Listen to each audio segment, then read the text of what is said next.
Eu te convido desde já a abrir sua Bíblia no livro de Jó.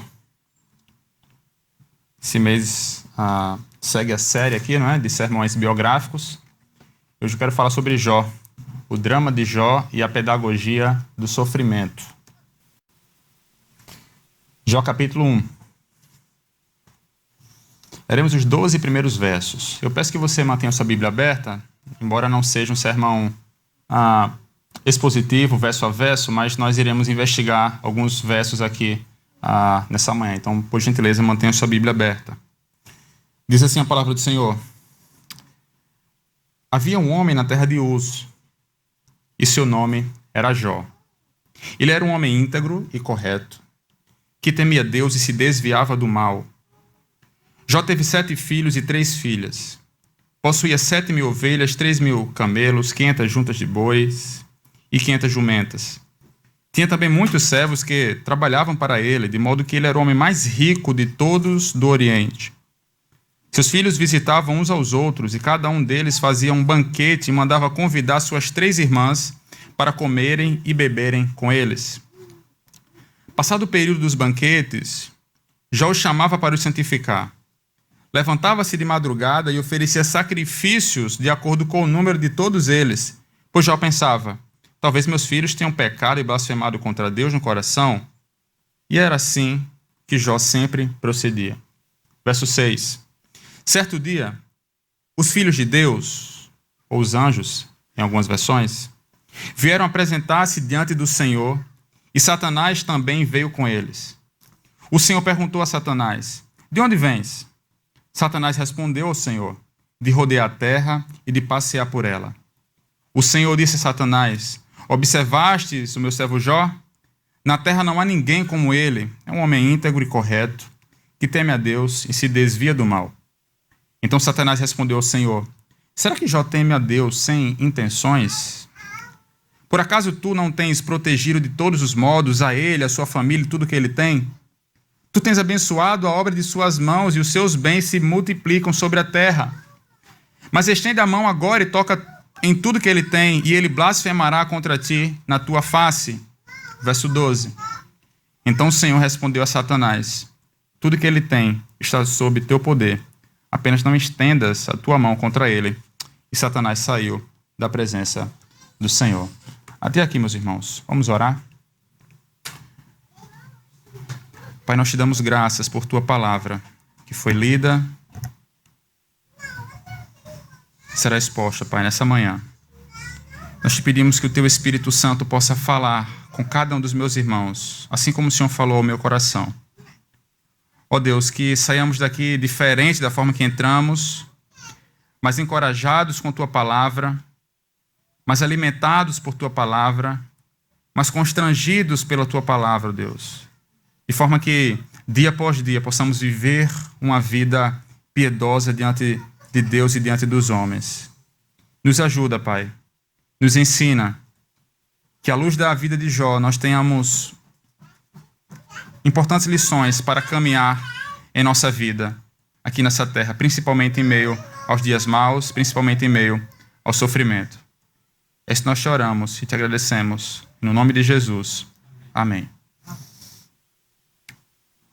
Horatio Spafford, um advogado de Chicago, casou-se com uma jovem chamada Anna Larsen e juntos tiveram 5 filhos.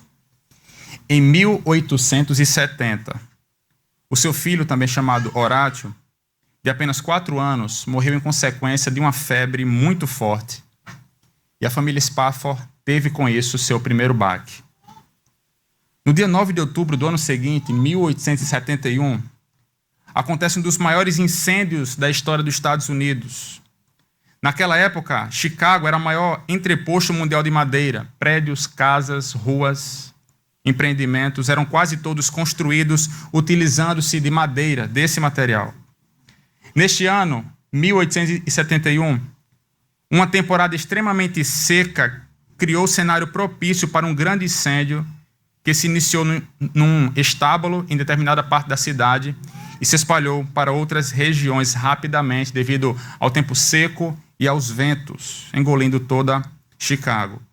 Esse incêndio, meus irmãos, matou aproximadamente 300 pessoas e deixou quase 100 mil desabrigadas. E esse homem, Horácio, ele perdeu boa parte dos seus bens. Teve uma grande perda financeira. 2 anos depois, em 1873, Horácio e sua esposa decidiram ir até a Europa, onde iriam ter um tempo de descanso e onde iriam encontrar o evangelista Dwight Moody em uma de suas cruzadas. Quando eles estavam se preparando para viajar, Horácio teve um imprevisto de última hora. Ele retorna, mas ele embarca Ana e as suas 4 filhas na frente a fim de encontrá-las posteriormente. Na madrugada do dia 22 de novembro de 1873, o navio em que a esposa e as filhas de Horácio estavam se chocou no Atlântico Norte com outro navio inglês e afundou em apenas 12 minutos. 226 pessoas morreram naquele naufrágio, incluindo suas 4 filhas. Mas dentre os 90 sobreviventes estava sua esposa Ana. E Ana, agora salvo, no dia 1º de dezembro do mesmo ano, enviou um seguinte bilhete para ele: salva, porém, só. Meu ponto em trazer essa história, e quero voltar nela no final da minha fala, é mostrar que as perdas e as aflições em nossa vida são inevitáveis. Independente dos níveis em que isso ocorrerá, elas ocorrem, elas acontecem, e muitas vezes elas fogem ao nosso controle. Provavelmente alguns de vocês possam vir aqui à frente contar perdas, tristezas, sofrimentos que machucam até hoje, depois de muitos e muitos anos. E se esse tipo de inquietação, ouça bem, não descreve a sua vida hoje, você pode ter certeza que descreverá um dia. Porque quando nós falamos sobre o sofrimento, a questão não é como, mas quando ele virá. Quando ele irá acontecer, porque se há uma coisa certa é que nesse mundo nós passaremos por aflições. Nesse mundo nós passaremos por sofrimentos. E essa dor e esse sofrimento parecem muitas vezes ser maiores quando nós não conseguimos explicar o porquê que nós estamos passando por determinada situação. Afinal, você é uma pessoa piedosa? Afinal, você é alguém temente ao Senhor? Afinal, você vem regularmente aos cultos? Você é alguém ativo na igreja e ainda assim passa por essa situação? Você é alguém que busca viver uma vida santa e reta diante de Deus e diante dos homens? E daí surge a pergunta: por que eu? Tantos ímpios, tantas pessoas injustas, tantas pessoas que não temem ao Senhor estão prosperando, estão com saúde, estão com suas vidas tranquilas, então por que eu? Quando entramos nesse estágio, diante de situações adversas, não é incomum pensarmos em segredo. Por que Deus permitiu que isso me acontecesse? Nós podemos muitas vezes não verbalizar, mas isso está muitas vezes em nosso coração. Nós pensamos isso. Por que Deus permitiu que isso me acontecesse? Por que Deus permitiu em minha vida todo esse sofrimento?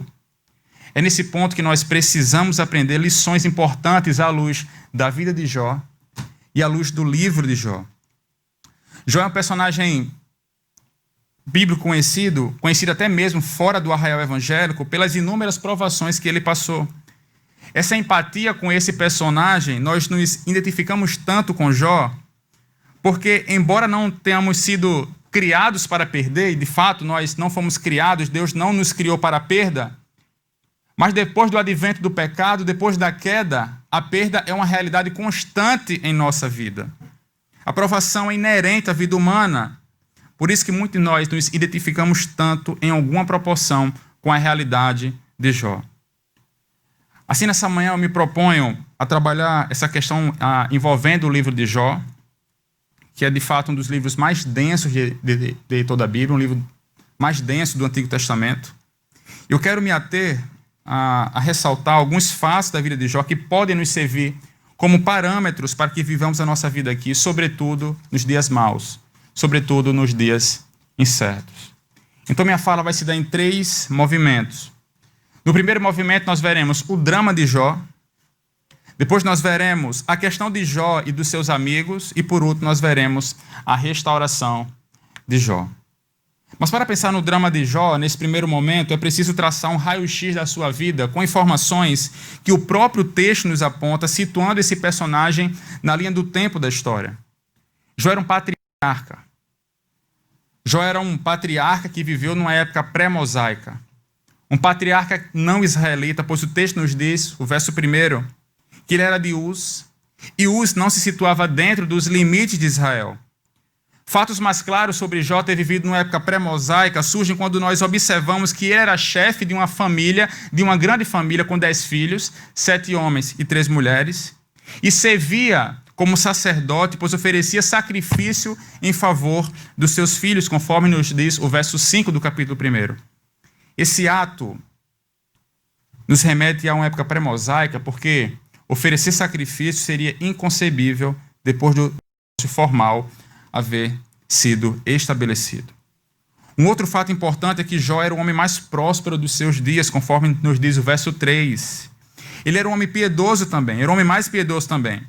O primeiro verso desse livro nos diz que ele era um homem íntegro e correto, que temia Deus e se desviava do mal.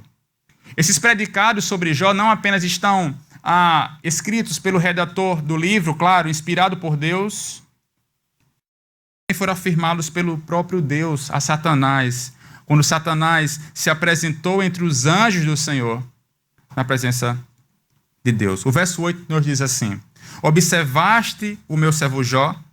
Na terra não há ninguém como ele. Ele é um homem íntegro e correto, que teme a Deus e se desvia do mal. Poucas vezes nós vemos Deus falando sobre alguém assim. Não existe testemunho mais perfeito do que aquele que vem do próprio Deus. Jó era um homem íntegro. Integridade é aquilo que você é quando ninguém está vendo. O texto nos diz íntegro e correto. Você ser correto é a forma que você anda quando os outros estão vendo você, aquilo que você é em público. Ele é temente a Deus. O temor ao Senhor é o princípio da sabedoria. Ele era alguém também que se desviava do mal, ou seja, ele era deliberadamente santo. Agora veja que palavras belas foram ditas sobre Jó. Será que afirmações assim podem ser feitas sobre mim? Será que afirmações assim podem ser feitas a seu respeito? Uma primeira aplicação aqui, meus irmãos, é que devemos almejar com todo o nosso coração viver uma vida piedosa diante de Deus e diante dos homens. Mas, ao mesmo tempo, Jó era um homem mais piedoso dos seus dias, conforme nos diz o próprio Deus, testemunho do próprio Deus. Ele era também um homem mais rico, conforme nós vimos. Aqui também cabe fazer mais um corte aplicativo antes de caminharmos um pouco mais. Aqui não há problema você ser cristão e rico. Tá? Não tem problema você ser cristão e rico. Nunca foi problema ter dinheiro. A Bíblia não fala sobre isso. Qual o problema? O dinheiro nos ter. Essa é a grande questão. Quantas pessoas estão escravizadas e com suas vidas destruídas por causa do dinheiro? A Escritura é clara ao nos dizer que o amor ao dinheiro é a raiz de todos os males. Nós precisamos atentar para isso. Deus diz que Jó é um homem íntegro. Todavia, nessa cena, versos 8 e 9, é interessante porque nós vemos mais de uma opinião aqui acerca de Jó. Nós vemos diferentes vereditos sobre Jó. Satanás diz o contrário. Deus diz que Jó era um homem íntegro e correto. Satanás ele diz o contrário. Ele, enquanto acusador, tem uma opinião diferente sobre Jó. E o verso 9 aqui tem um papel fundamental porque, após Deus tecer essas palavras sobre Jó, Satanás responde: peraí, será que Jó realmente serve ao Senhor, serve a Deus sem intenções? Satanás sugere a Deus que Jó o adora porque Deus o tem dado tudo.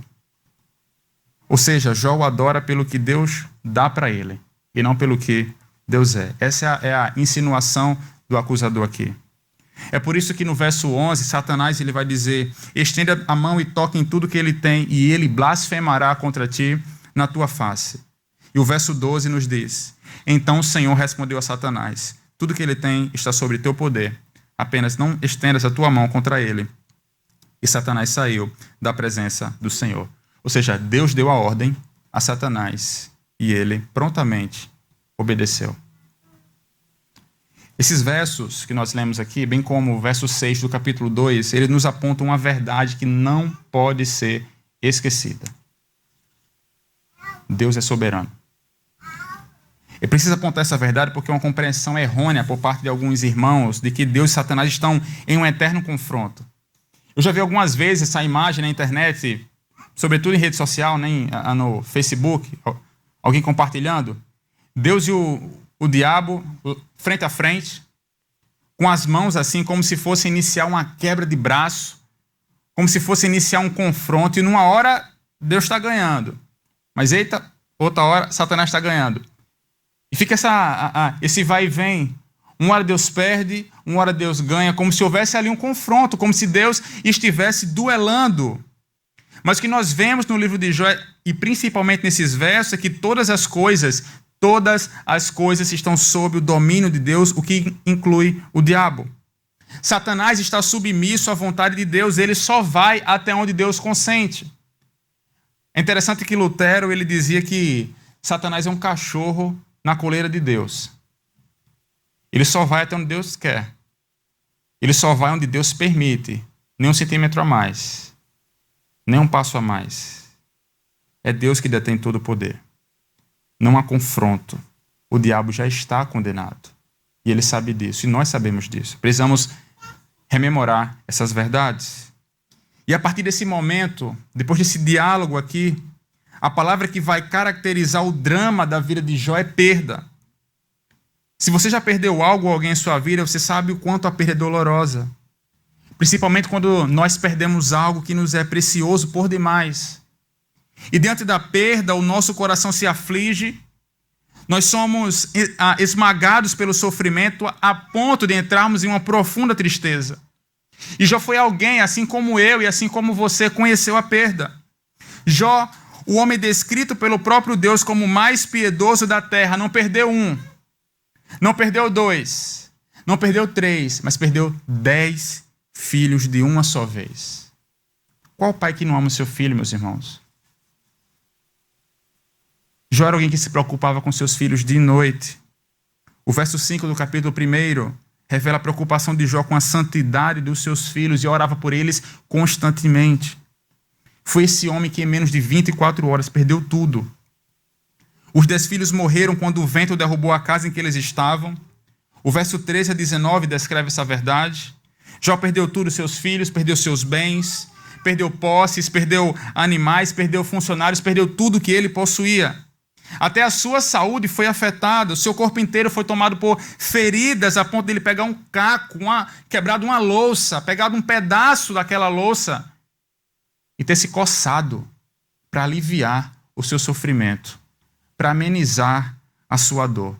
O homem mais rico dos seus dias tornou-se um miserável.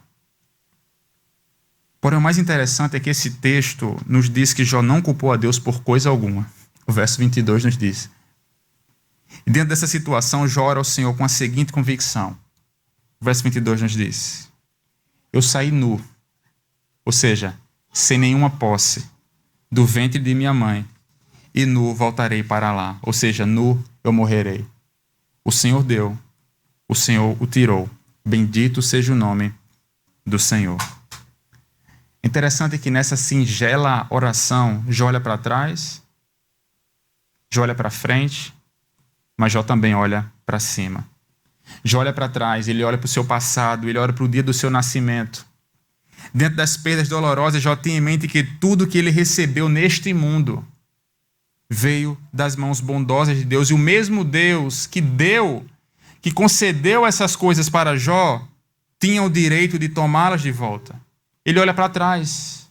Ele olha para trás e percebe que tudo que ele tem, desde o dia do seu nascimento, veio das mãos do Senhor. Jó olha para frente, olha para o futuro, olha para o dia da sua morte, quando ele diz, nu voltarei. Nada do que ele havia adquirido entre seu nascimento e a sua morte o acompanharia depois desta vida.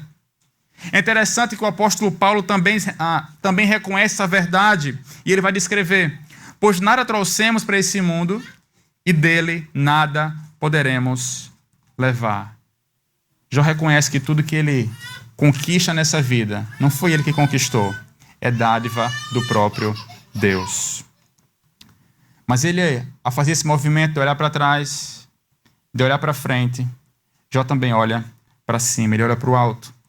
Ao invés de amaldiçoar a Deus, como Satanás disse que Jó faria, Jó bendisse o Senhor.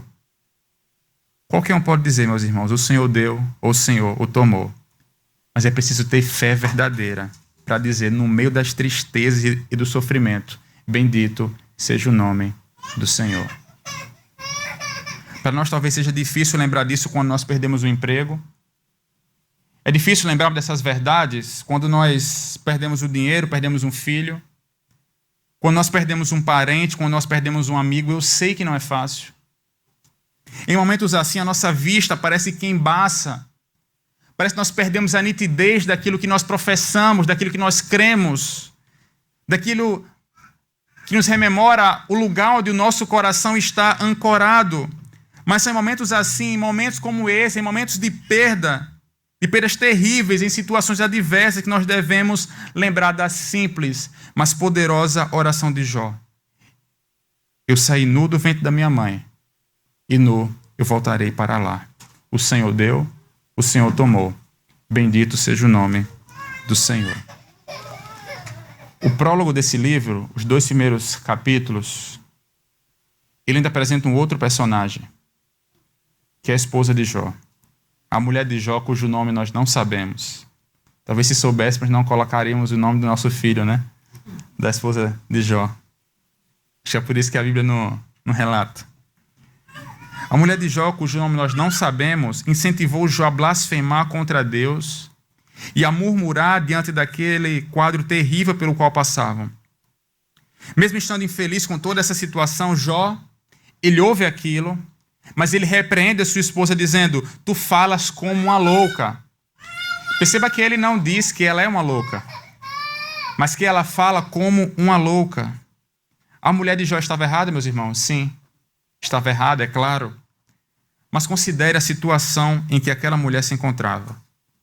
Aquela mulher havia perdido 10 filhos em um dia. Filhos que ela gerou em seu ventre. Filhos que ela amou. O que seria o suficiente para deixar qualquer mãe arrasada. Mas somado a isso, a riqueza da família havia desaparecido. Seu marido, outrora o homem mais rico, mais importante do Oriente, estava agora sentado na sarjeta da cidade, sofrendo de uma doença terrível, se coçando para aliviar o seu sofrimento. Aquela mulher, assim como Jó, estava completamente despedaçada, mas diante do seu sofrimento ela perdeu o foco. A vista dela ficou embaçada.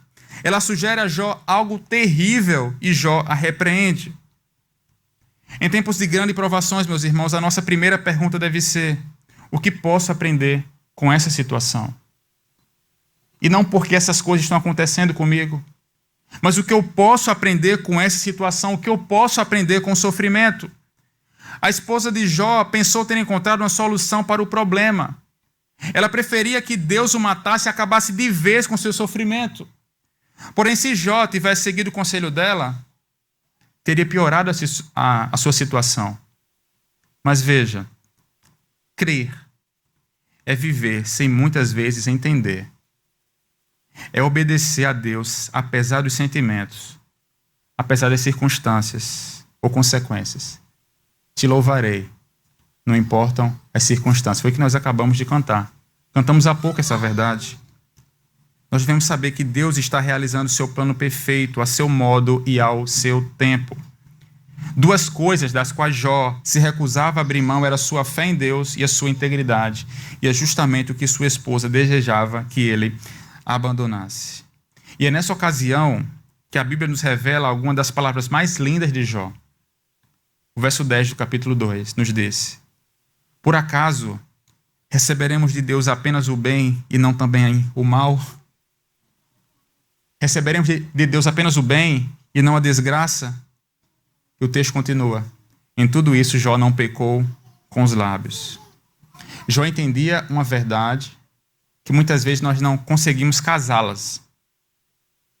Ele entendia que Deus é soberano e ele não se esqueceu que Deus é o Deus soberano e é um Deus bom. Deus é um Deus soberano e Deus é um Deus Bom, eu não quero instigar a insensibilidade aqui. Longe disso. Mas quantas coisas temos recebido das mãos de Deus, mas só conseguimos enxergar aquilo que nós perdemos. Tudo bem. Não fomos criados para perder, como falamos há pouco. Por isso que a perda nos dói tanto, por isso que ela nos machuca tanto. Mas por que enfatizamos demasiadamente em perda em detrimento das bênçãos? Quando o olhar muda, meus irmãos, e estamos alinhados com tudo isso que nós estamos vendo e ouvindo até aqui, nós podemos falar como aquele pai que perdeu seu filho com 2 anos de idade. E ele disse: minha esposa e eu somos gratos a Deus pela honra e o privilégio que Ele nos deu de cuidarmos por 2 anos de nosso filho. Ele foi uma bênção que Deus nos deu, um precioso presente. Não há palavras para agradecer o bem que Deus nos fez. Todavia, entendemos que o mesmo bondoso Deus que nos deu nosso filho foi quem o levou embora para junto de si.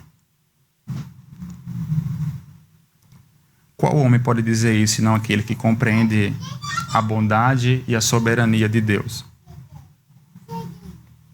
Que estão estampadas nos versos que nós lemos. Exercitaremos o bem dado por Deus e não o mal. Tudo isso Jó não pecou com seus lábios.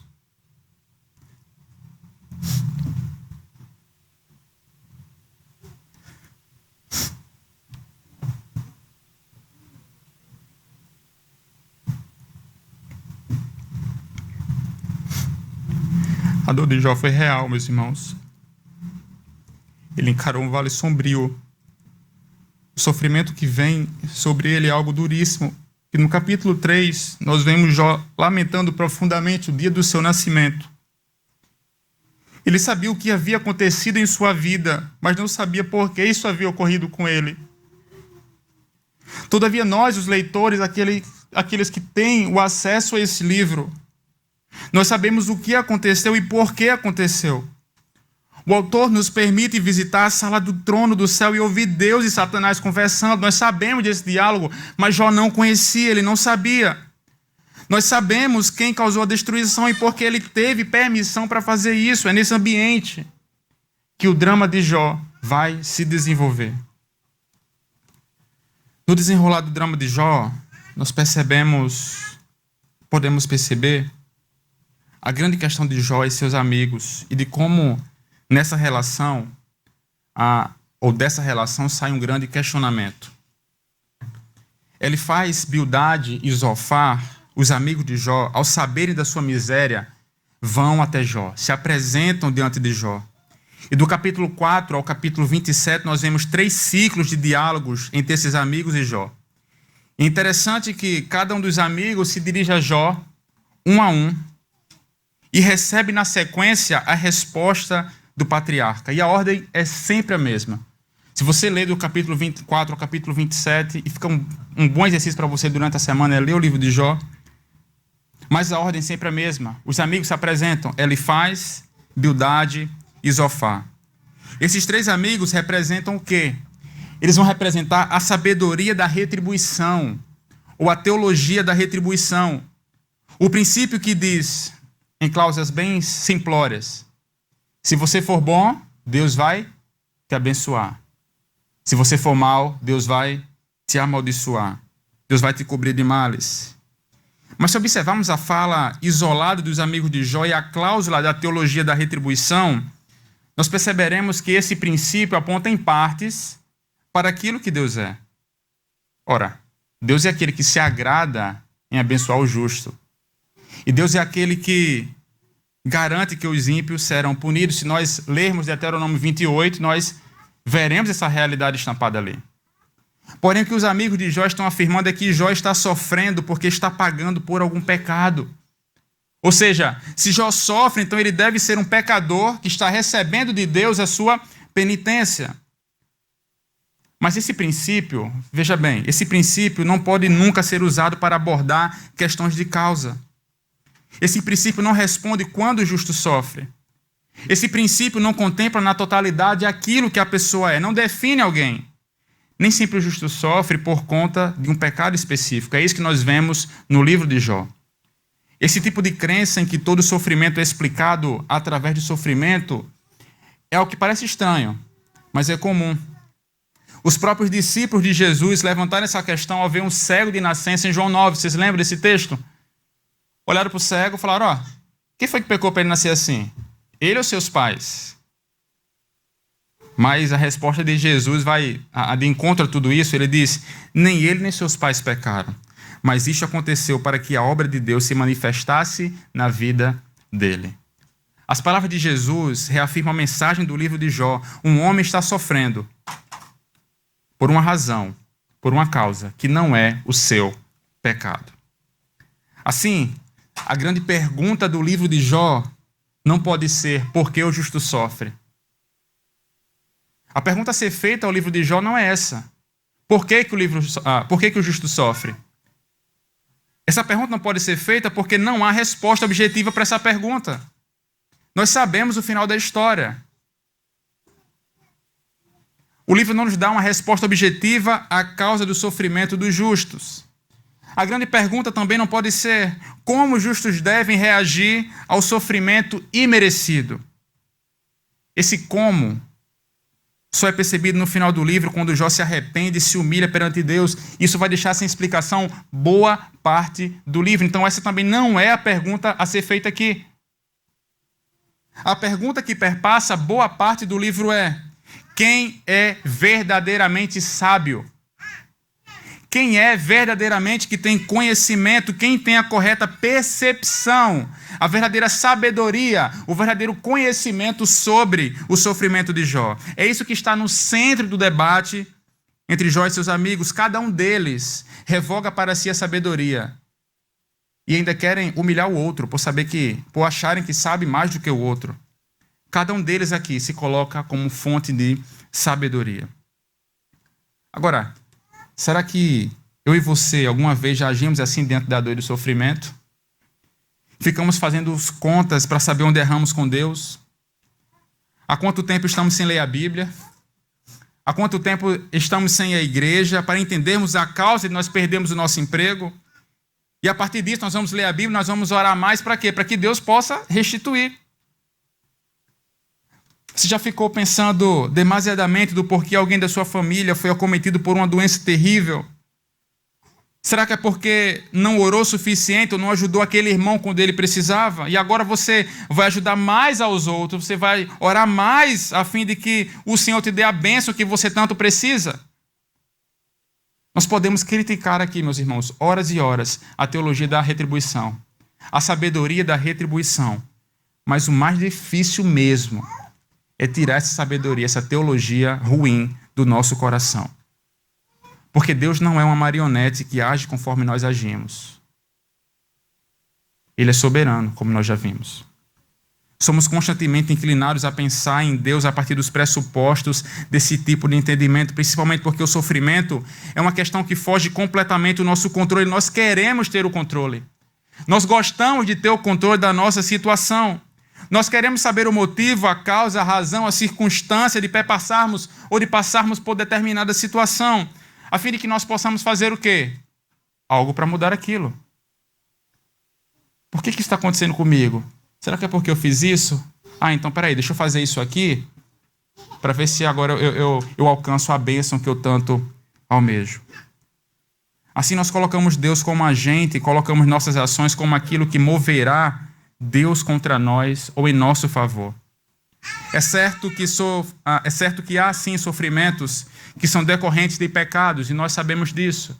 Cada ação nossa há uma reação, há uma consequência. Porém, nem todos os nossos sofrimentos são frutos dos nossos pecados, e nem sempre a bênção que nós recebemos de Deus é fruto das nossas boas obras. A teologia da retribuição não serve, meus irmãos, e aqui repito, para abordar questões de causa. Por que, Senhor, perdi meu emprego? Por que fiquei enfermo? Por que fui assaltado? Trabalhei tanto para comprar meu celular e agora vem o vagabundo e me leva o celular? Por que estou sendo perseguido? Por que fui abandonado? Por que estou sofrendo? Por que fui esquecido? Por que perdi um filho? Por que perdi meu pai? Por que perdi minha mãe? Por quê? Por quê? Nem sempre nós obteremos as respostas de tudo. E exigir essas respostas apenas revela que nosso coração é indisposto para descansar na bondade e no poder de Deus. É no meio desse turbilhão de perguntas que deve reinar a certeza. O Senhor deu, o Senhor o levou. Bendito seja o nome do Senhor. Mas diante de tudo isso, mesmo em meio à aflição e ao sofrimento, mesmo diante da noite mais fria, do vale mais sombrio, o cristão não precisa saber por que ele sofre, desde que ele saiba quem o conduz ao longo da estrada. É Deus quem nos guia em todos os momentos. Crer e confessar essas verdades produz em nós uma paz que excede todo entendimento. As pessoas não vão entender. Depois de tudo isso que lhe aconteceu, você está tranquilo. Depois de tudo isso que lhe aconteceu, você consegue sorrir? Sim, porque nós descansamos que o nosso Deus é um Deus bondoso. E mesmo quando passamos pelo sofrimento, Ele é aquele que está ao nosso lado. Deus sabe o que acontece com seus filhos, ao contrário do que alguns pensam. Alguns pensam que Deus não sabe, né? E que o sofrimento é decorrente disso aí, porque Deus não sabe o dia da manhã. Ou seja, Deus não é soberano em sua totalidade. Deus é pego de surpresa, mas Deus não é pego de surpresa. Podemos não entender a forma de Deus agir, mas precisamos compreender que nenhum pássaro, que nenhuma folha que cai do céu cai sem o seu consentimento. Nada acontece sem o consentimento do Senhor. E uma parte da convicção que deve estar presente em nossos corações nessas horas é a de que Deus é soberano e controla todas as coisas para a sua própria glória e para o bem daqueles que o amam. Paulo vai dizer isso em Romanos 8:28, né? Tudo coopera para que nos pareçamos mais com Cristo Jesus. Mas a outra parte, se de um lado ele é soberano, que ele conhece, sim, nada acontece sem o seu consentimento, a outra parte é que ele também é bom. E como ele é bom, ele não nos abandona. Isso não significa que não teremos aflições nesse mundo. Isso não significa que após vir a Cristo, nossos problemas acabaram. Seus problemas acabaram. Né? Depois que nós estamos em Cristo Jesus, não. Ao contrário, significa que mesmo nas aflições, a sua bondade e o seu poder nos sustentarão. É interessante que ao longo dos diálogos, Jó esperava por um encontro com Deus. Jó esperava fazer perguntas para Deus e Jó chega a dizer, no capítulo 23, versos 3 e 4, ele diz assim: ah, se eu soubesse onde encontrá-lo. Ah, se eu pudesse chegar ao seu tribunal ou na sua morada, exporia a minha causa diante dele e encheria a boca de argumentos. Jó tinha esperado por esse encontro para saber o motivo do seu sofrimento. Jó queria saber isso, mas de maneira significativa Deus não respondeu diretamente. Em vez de se justificar, Deus responde uma outra pergunta. Jó estava fazendo a pergunta errada. Deus responde outra pergunta, a da fonte da sabedoria. Deus concede a resposta definitiva. E ele diz: apenas eu sou sábio. Apenas eu sou detentor de todo conhecimento. Apenas eu conheço o dia da manhã. Deus faz isso levantando perguntas que só Ele, enquanto Criador e sustentador de todas as coisas, pode responder. E a partir do capítulo 38, nós vemos o discurso de Deus. Deus fica em silêncio durante toda a parte do livro, mas no capítulo 38 ele fala. E essas algumas falas aqui. Verso 2 do capítulo 38. Quem é este, falando em relação a Jó, quem é este que obscurece o conselho com palavras sem conhecimento? Agora prepara-te como homem, porque te perguntarei, e tu me responderás. Verso 4. Onde estavas tu, quando eu lançava os fundamentos da terra? Conta-me se tens entendimento. Verso 18. Compreendestes a largura da terra? Conta-me se sabes tudo isso. Onde está o caminho para a morada da luz? E quanto às trevas, onde fica o seu lugar? Para que possas levá-las aos seus limites e para que conheças o caminho da sua casa. Verso 21. Por certo, tu sabes, pois tu já eras nascido e os teus dias são numerosos. Deus falando com Jó. Verso 39. Podes caçar alguma presa para a leoa? Ou satisfazer a fome dos leões novos? Quando se agacham nas tocas e ficam à espreita das covas? Quem prepara para o corvo alimento quando os teus filhotes clamam a Deus e andam vagando por não ter o que comer? Tem mais coisa aqui, tá, meus irmãos? A gente selecionou algumas falas de Deus. Mas o fato aqui, que nós percebemos isso claramente, é que Deus enquadra Jó. Quem é você, rapaz, para falar comigo assim? Deus enquadra Jó. As perguntas demonstram pleno conhecimento de Deus sobre a ordem natural que ele mesmo criou, em contraste com a ignorância de Jó. E o Senhor ainda diz mais, no capítulo 40, versos 2 a 5. Ainda quer discutir com o Todo-Poderoso? Você critica a Deus, mas será que tem as respostas? Então Jó respondeu ao Senhor: eu não sou nada. Como poderia encontrar as respostas? Cobrirei minha boca com a mão. Já falei demais, não tenho mais nada a dizer. Jó sabia que havia sido derrotado. Não havia meio de contestar sua causa diante de Deus. Ele humilhou-se diante do Senhor. Reconheceu o poder e a justiça de Deus na execução de seus planos. Então Jó admitiu que falou de coisas que não compreendia. Jó falou daquilo que não sabia. Retirou as acusações de Deus, de que Deus não havia tratado com justiça. Percebeu que tudo que Deus fazia era certo e que o ser humano devia aceitar pela fé todas as coisas das mãos de Deus. Ou seja, tudo que acontece, Jó reconheceu, acontece pelo agrado dele. Ele não nos deve resposta alguma, meus irmãos. Deus não nos deve resposta, nem quando nos abençoa, muito menos quando nos tira algo. Assim, Jó, agora arrependido e humilde, tece ao Senhor as seguintes palavras. Capítulo 42, versos de 2 a 6.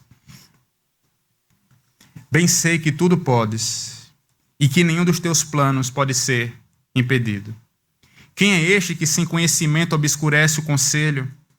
De fato falei do que não entendia, coisas que me eram maravilhosas demais e eu não compreendia. Ouve-me e eu falarei. Eu te perguntarei, tu me responderás. Com os ouvidos eu tinha ouvido falar a teu respeito, mas agora os meus olhos te veem.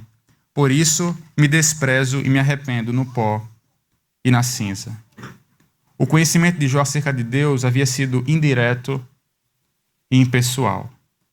Mas isso havia mudado.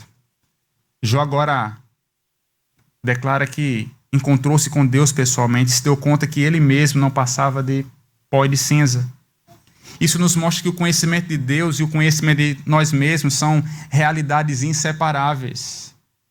Nós nos conheceremos cada vez mais quando nós conhecermos mais e mais a Deus. E tudo isso depois que ele passou pelo sofrimento. Meus irmãos, nós não podemos esquecer que o sofrimento que ocorre dentro da vontade de Deus é o ministério que Deus concede a uns poucos escolhidos. Por isso, não despreze o seu sofrimento. Aproveite o momento da dor, aproveite o momento do sofrimento, aproveite o momento da luta para se achegar mais a Deus, para conhecer cada vez mais o Senhor. Alguém já disse que o sofrimento é o livro mais importante da biblioteca, o móvel mais bonito de uma casa. Há coisas que nós podemos falar, passar horas e horas falando, podemos pensar, mas depois que passamos pelo sofrimento, submissos a Deus, confiantes em Deus e buscando conhecer mais e mais a Deus, nós diremos como Jó: hoje os meus olhos te veem. Não despreze o seu sofrimento. Jó encontrou graça aos olhos de Deus. Jó não cedeu aos argumentos simplistas dos seus amigos. Ele respondeu com humildade quando confrontado por Deus em arrependimento e submissão e tornou-se um intercessor para os seus amigos que tinham defendido uma falsa sabedoria ou teologia da retribuição. Na segunda parte de sua vida, após a sua restauração, Jó ficou com o dobro do que antes possuía. Ele teve 20 filhos, os 10 que já tinham partido, e os 10 da sua casa, com sua mulher, que Deus não levou. Os amigos e parentes vieram encontrá-lo e trouxeram dinheiro para um fundo de restauração. Possivelmente com esse dinheiro ele tinha comprado mais animais, mais bois, e eles se reproduziram. e logo seus rebanhos estavam 2 vezes maiores do que os primeiros. Ele voltou a ser um homem rico, e depois disso Jó viveu mais 140 anos. E o texto nos diz, capítulo 42, verso 17. Então morreu Jó velho e de idade avançada. Meus irmãos, morrer velho e de idade avançada quer dizer o quê? Tranquilidade. Jó morreu tranquilo. Essa então é a história de Jó. Aprova ao Senhor que a história de Jó terminasse com um final feliz. Não é isso? Mas não devemos interpretar equivocadamente e concluir que toda aprovação terminará com felizes para sempre. Como todos os problemas solucionados, todas as mágoas perdoadas, com emprego novo, um carro novo na garagem. Não. O que aprendemos com a história de Jó e o livro de Jó é que não importa o que venha acontecer conosco, é Deus quem escreve o último capítulo da nossa história. Independente do que estamos passando aqui agora, independente do que já passamos, é Deus quem escreve o último capítulo da nossa história. Portanto, não precisamos ter medo. Podemos crer que Deus fará aquilo que é certo, por mais dolorosa que seja a nossa situação e por mais que nós não entendamos. O autor aos Hebreus coloca isso da seguinte maneira, Hebreus 12, 11. Nenhuma disciplina é agradável no momento em que é aplicada, ao contrário, é dolorosa. Mais tarde, porém, produz uma colheita de vida justa e de paz para os que assim são corrigidos. Há uma bênção para aqueles que são corrigidos pelo Senhor. E a maior bênção recebida por Jó aqui não foi a reconquistar a sua riqueza, não foi ser o homem agora, novamente, o homem mais rico dos seus dias, não foi reconstruir sua família, não foi reconstruir seu círculo de amigos. A maior bênção recebida por Jó foi conhecer melhor a Deus e compreender seu modo de agir de maneira mais profunda. Jó sabia que mesmo que ele recebera no final da sua vida, não poderia, mesmo os novos filhos, os novos bens, ele não poderia levar aquilo para a eternidade. Jó ainda sabia que saiu nu do ventre da sua mãe e que no ele voltaria. Mas há uma coisa que Jó diz no final, né? Agora eu conheço de fato o Senhor. Conhecer o Senhor perpassa a nossa vida aqui e nos guiará nessa vida e para além dessa vida. Isto é, a vida eterna. Foi o próprio Jesus que disse, e a vida eterna é esta: conhecer a Ti, o único Deus verdadeiro, e a Jesus Cristo a quem enviaste ao mundo. Conhecimento de Deus. A eternidade já começou, meus irmãos. Iniciou no aspecto que nós conhecemos a Deus e continuaremos por toda a eternidade a conhecê-lo e adorá-lo cada vez mais. A história da relação entre Deus e o sofrimento da humanidade não termina nesse livro. Não termina com o livro de Jó. O Novo Testamento nos leva a um profundo entendimento dos procedimentos de Deus a respeito do sofrimento. Isso porque em Cristo Jesus, Deus Pai revela o seu amor pelos pecadores, enviando o seu Filho para quê? Para sofrer. Ele envia o seu Filho para quê? Para morrer. Ou seja, o Evangelho é uma mensagem que inclui o quê? O sofrimento. É a história do sofrimento, da morte e da ressurreição do nosso Salvador. Cristo Jesus é o verdadeiro servo inocente, o verdadeiro sofredor inocente. Ele é único, completamente sem pecado. Ele, por conta própria, ao contrário de Jó, submeteu-se ao seu sofrimento para o benefício de pecadores, a fim de tornar esses pecadores seus filhos. É por isso que eu e por isso que você estamos aqui nessa manhã. Jó chegou a questionar se Deus realmente entendia o que é o sofrimento ao dizer, no capítulo 10, versos 4 e 5, tens tu olhos de carne? Vês tu como vê o homem? Os teus dias são como um de frágil ser humano? Os teus anos se passam como os anos de um homem? Jó estava dizendo assim, peraí Deus, você não conhece o que é sofrimento não. O Senhor não conhece, se fizer assim, se beliscar assim, dói. Alto lá. Mas o mais interessante é que Jó recebe uma resposta, mas ele não consegue ver. João capítulo 1, versos 1 a 3 e o verso 14 nos diz assim: no princípio era o Verbo, e o Verbo estava com Deus, e o Verbo era Deus. Ele estava no princípio com Deus. Verso 3. Todas as coisas foram feitas por intermédio dele. Sem ele, nada do que foi feito existiria. Verso 14. E o Verbo se fez carne e habitou entre nós, pleno de graça e de verdade. E vimos a sua glória como a glória do unigênito do Pai. Será que Deus agora não conhece sofrimento? Em carne? Em Jesus, Deus adentra ao mundo do sofrimento humano para redimir a humanidade. Jesus experimentou o cúmulo do sofrimento humano na cruz sem reclamar. Dessa maneira, o livro de Jó mantém o seu poder para nós cristãos contemporâneos. Por isso que esse livro serve para nós hoje. Mas agora esse livro, essa obra, apenas pode ser lida de modo correto à luz do sofrimento daquele que é totalmente inocente e daquele que é sofredor, do inocente sofredor, Jesus Cristo. Nós não podemos ler o livro de Jó agora à parte do Novo Testamento, à parte de Cristo Jesus. Mas me permita fazer algumas aplicações sobre como o Evangelho, como as Boas Novas nos ensina sobre o sofrimento. A primeira delas é: o sofrimento de Cristo nos serve como exemplo para essa vida. Ao contrário do que alguns ensinam, a morte de Jesus na cruz não trouxe fim ao sofrimento. A ideia de que o cristão não sofre, venha para a nossa igreja que aqui você não vai mais sofrer. Você tem que desconfiar de todos que falam essa realidade. Isso não existe. A própria Escritura ensina que, pelo fato de Cristo ter sofrido sem pecar, ele é o nosso exemplo de como viver em meio ao sofrimento. Pedro vai nos dizer em sua primeira carta: para isso vocês foram chamados, pois também Cristo sofreu no lugar de vocês, deixando-lhes exemplo para que sigam os seus passos. Ou seja, os cristãos são caracterizados por compartilhar dos sofrimentos do Senhor. Se o nosso Senhor e Salvador sofreu, quem somos nós para não sofrermos também? Nós não somos maiores do que Ele. Em relação a isso, o próprio Jesus nos diz que somos bem-aventurados se enfrentarmos situações adversas por causa do nome dEle. Se nós sofremos, se a causa do nosso sofrimento está ligado, tem estreita ligação com o nome de Cristo Jesus, Ele mesmo nos diz que nós somos abençoados por isso. Nós somos bem-aventurados. Paulo também compara o sofrimento dos cristãos ao de Cristo para falar não apenas disso, mas do conforto que também é obtido nele.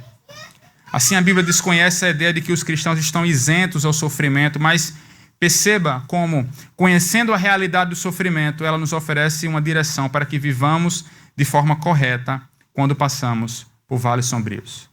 No momento de aflição, no momento de sofrimento, nós podemos olhar para o Evangelho e receber do Evangelho um encorajamento para que possamos seguir. Afinal, o nosso Senhor, o nosso Salvador, também sofreu. Em segundo lugar, houve propósito no sofrimento de Cristo e há propósito no nosso sofrimento também. O sofrimento de Cristo não foi um sofrimento em vão. Assim também como o nosso sofrimento também não é. O autor aos Hebreus fala sobre Cristo que, por causa do sofrimento da morte, foi coroado de glória e de honra para que, pela graça de Deus, provasse a morte por todos. Ou seja, Cristo não sofreu em vão. Havia um propósito em sua morte. Essa morte, junto com a sua ressurreição, é o que nos traz vida, e porque ele provou a nossa morte, ele foi coroado por isso. Da mesma forma somos nós. Nós sofremos com um propósito. Não estamos lidando com o acaso. Não estamos sob a ação última do diabo, mas sim do nosso Deus, que é bom e que é soberano, que está usando essas adversidades para realizar seus planos em nossas vidas. Portanto, há um aspecto pedagógico no sofrimento. Nosso sofrimento não é em vão. Essa consciência de que Deus está fazendo algo através da dor muda a maneira que experimentamos o sofrimento. Por isso, eu repito, não desperdice o sofrimento. Nós não podemos desperdiçar momentos adversos. Busca ao Senhor a fim de encontrá-lo, a fim de encontrar nele refúgio e através do sofrimento nós possamos conhecê-lo cada vez mais. Assim, no plano mais excelente, Deus está trabalhando em nossa vida a fim de nos tornar mais semelhantes a Cristo Jesus, como nós falamos, e usa até o sofrimento para nos aperfeiçoar. Esse é o propósito maior. O propósito maior do nosso sofrimento é nos tornar cada vez, a cada dia, mais e mais, a imagem do varão perfeito que é Cristo Jesus. Mas em terceiro e último lugar, graças ao Evangelho, o sofrimento deixará de existir. Por meio do sofrimento de Cristo, Deus resolveu o problema do nosso sofrimento. Há de chegar um dia, meus irmãos, em que o mal não mais existirá. E estaremos livres das consequências do nosso pecado e da interferência do mal. Nós não podemos descansar, ou melhor, nós podemos descansar porque, ao contrário de Jó, nós sabemos agora o fim da história. Não há temor, independente do que passarmos nessa vida. Se de um lado nós temos os sofrimentos do tempo presente, como diz Paulo, de outro lado nós podemos ter a certeza de que Ele enxugará dos nossos olhos toda lágrima. E não haverá mais morte, nem tristeza, nem choro, nem dor. Todas essas coisas passaram para sempre. Tudo isso graças ao quê? Graças ao sofrimento de Cristo, que acaba com o nosso sofrimento. Graças ao Evangelho. Tudo isso é graças ao Filho de Deus, Cristo Jesus, porque pelas suas pisaduras somos sarados. Por isso, mesmo em meio à dor, mesmo em meio ao sofrimento, mesmo em meio à eternidade ou à enfermidade que está diante de nós, nós temos a eternidade diante de nós e caminharemos desde já, independente do que aconteça, felizes com Jesus. Porque graças ao Evangelho, o sofrimento deixará de existir. Podemos sofrer aqui. Podemos sofrer por um tempo. Mas na eternidade nós teremos nossos olhos enxutos de toda lágrima, todo dor passará, todo luto. Isso não mais vai existir graça ao Evangelho. Você lembra do Horácio Spafford? Aquele que nós falamos lá no início?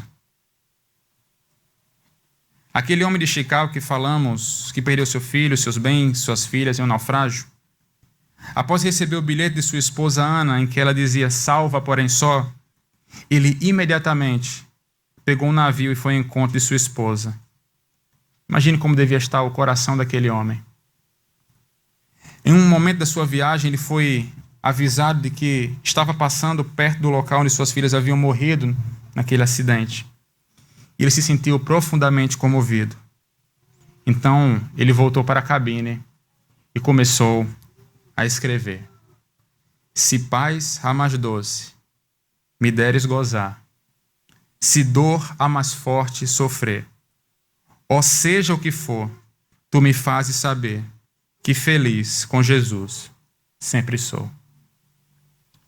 Esse hino foi escrito em um momento de muita dor, mas ao mesmo tempo em um momento em que ele pôde sentir o conforto da paz que está acima de todo o entendimento humano, e paz essa que só Cristo pode dar. Não importa o que Deus permita que aconteça em nossa vida, Ele sempre escreve o último capítulo. Isso faz com que todo o resto tenha valido a pena, meus irmãos. Se não for aqui, será na eternidade, onde não haverá mais dor e lágrimas.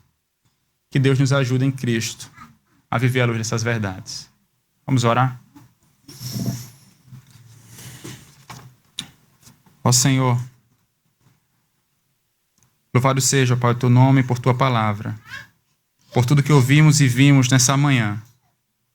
Nós te pedimos, Pai, molda o nosso coração por meio do Evangelho, de forma que não queremos alcançar a resposta, Deus, o porquê ou o como dessas situações, mas que em meio à dor e ao sofrimento, Pai, nós podemos nos apegar ao Senhor, que é um Deus soberano, mas que é um Deus bom. É um Deus que nos acompanha pelos pastos verdejantes, pelas águas tranquilas. Mas és um Deus também que nos acompanha pelo vale sombrio, pela noite escura e gélida, Pai. Nos ajuda, molda o nosso coração por meio da Tua palavra, de forma que possamos, em todo o tempo, Te louvar como cantamos e dizer como Jó: bendito seja o nome do Senhor. Que assim seja, Pai. Que essa difícil verdade, essa dura verdade, possa estar cada dia sendo ministrada em nosso coração pelo Teu Espírito Santo. Te louvamos por Cristo Jesus. Por meio desse seu sofrimento, ó Pai, que nós somos aliviados do nosso sofrimento, do sofrimento maior, que seria o inferno, que seria a separação eterna do Senhor. Mas te louvamos, ó Pai, porque por meio dele nós nos achegamos a Ti. Por meio dele nós estamos aqui nessa manhã.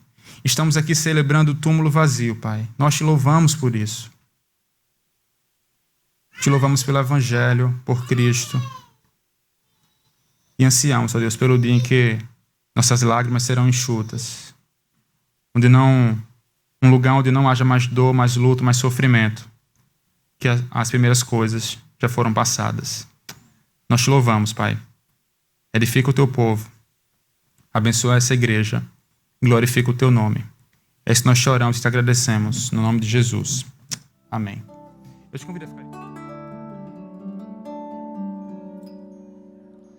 Por tudo que tens feito, por tudo que vais fazer, por tuas promessas e tudo que és, eu quero te agradecer com todo o meu ser.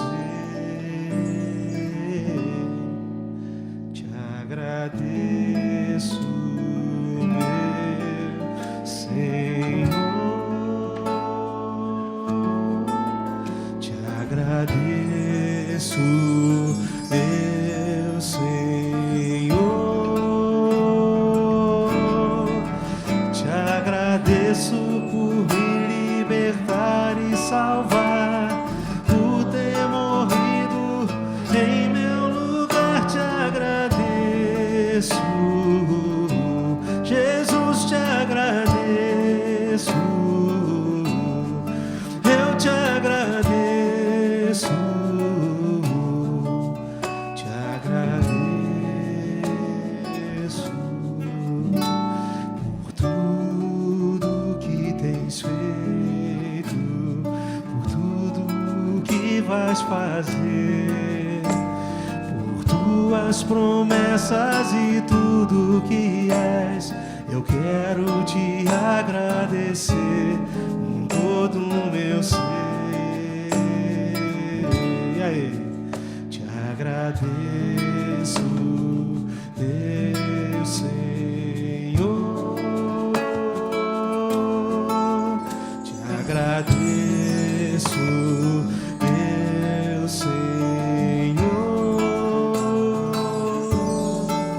Te agradeço por me libertar e salvar,